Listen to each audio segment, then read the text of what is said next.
Сәлем достар, сіздермен бірге Кинофан арнасы. Бүгінгі видеода 2007 жылы шыққан Нефт фильміне қысқаша жол жасайтын боламыз. Егер дайын болсаңыздар, арнаға тіркеліп лайк басуды ұмытпаңыздар. Ендеше біз бастаймыз. 19 ғасырдың соңында Дэниел есімді жігіт алтын іздеумен айналысады.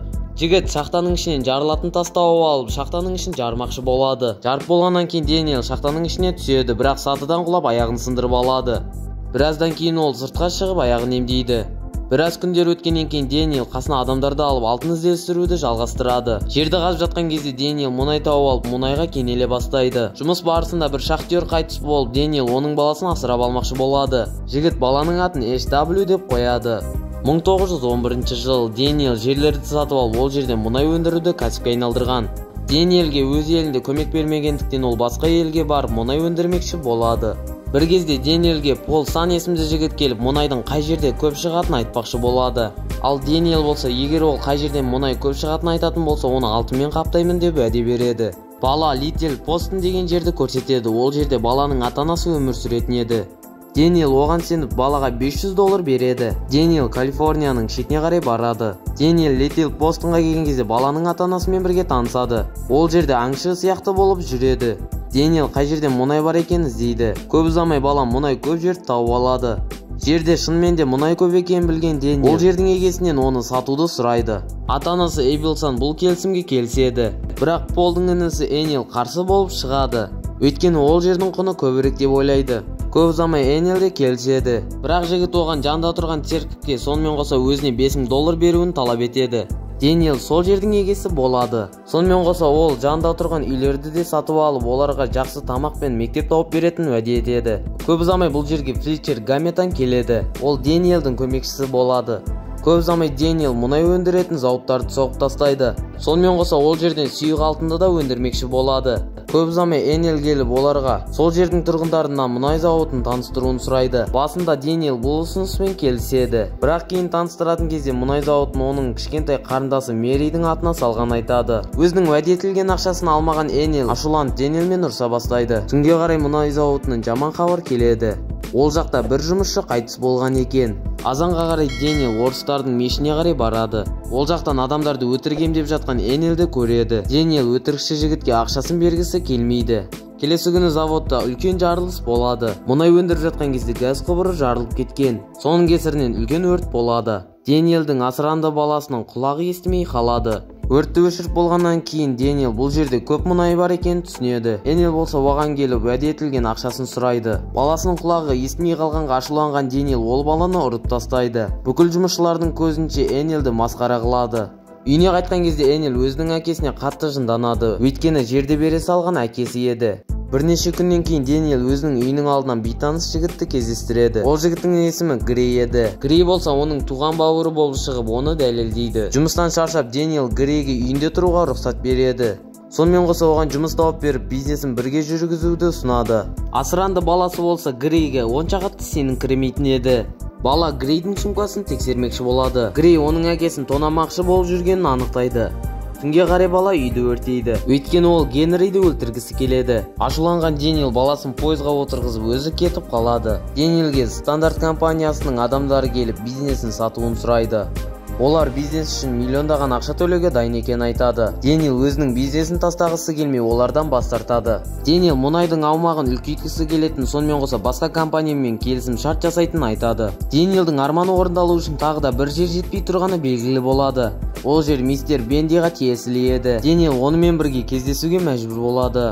Ол мұнай трубасын мистер Бендидің үйін айналдырып істегісі келеді, бірақ бұлай істеуге болмайтын еді.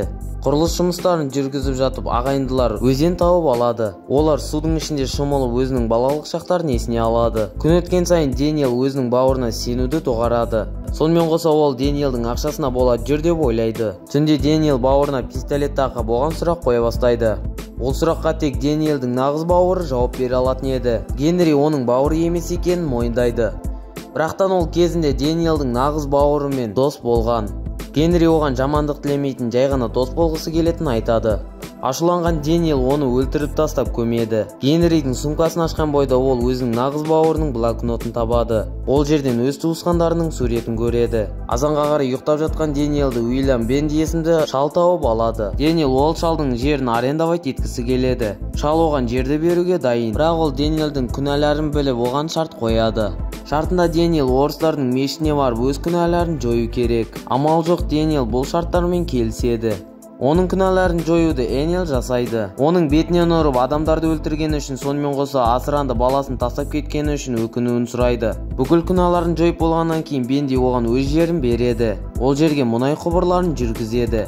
Өзінің қателіктерін дұрыстау үшін Дэниел асыранды баласын қайтарады. Ол үшін құлақ естімейтіндерге арналған мұғалім жалдайды. Баласымен бірге асханаға барған кезде ол біраз күндер бұрын бизнесі үшін $1 миллион береміз деген компанияны кездестіреді. Дэниел бизнесмендердің қасына барып оларды мазақтай бастайды. Себебі ол өз бизнесін $10 миллион дейін көтеріп алған еді. Асыранды бала көп уақытын Мэримен өткізеді. Бала оған ғашық болып қалады. Элай мешіттен кетеді, себебі ол басқа қалаларға бару керек. 1927 жыл асыранды бала мен Мэри үйленеді. Олар Америкадан кеткісі келеді. Дэниел жалғыздықтан қайғырып өзінің қала шетіндегі үйінде тұрады. Өз үйінде шай ішіп отырып, Дэниел қанша мұнайы көп болса да бақытсыз екенін түсінеді. Асыранды бала әкесіне келіп Мексикаға Мэримен бірге кеткісі келетінін айтады.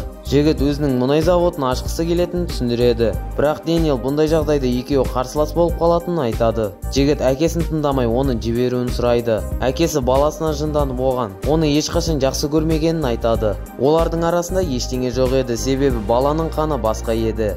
Ол баланы өзінің бизнесі үшін асырап алған болып шығады. Бүкіл шындықты білген жігіт әкесінің үйінен кетеді. Дэниел қатты жалғызсырап өзінің арағын ішіп отырады. Азанға қарай оның үйіне Энел келеді. Жігіт Дэниелді мас күйінде кездестіреді. Энел оған мистер Бенди қайтыс болғанын айтады. Ал мистер Бендидің немересі басқа қалаға кетіп әнші болғысы келеді. Сол себепті ол жерде Элен алады. Элен ол жерді $100 мың арендаға беруге дайын екенін баяндайды. Дэниел жігітпен келіседі, бірақ өзінің шарттарын қояды.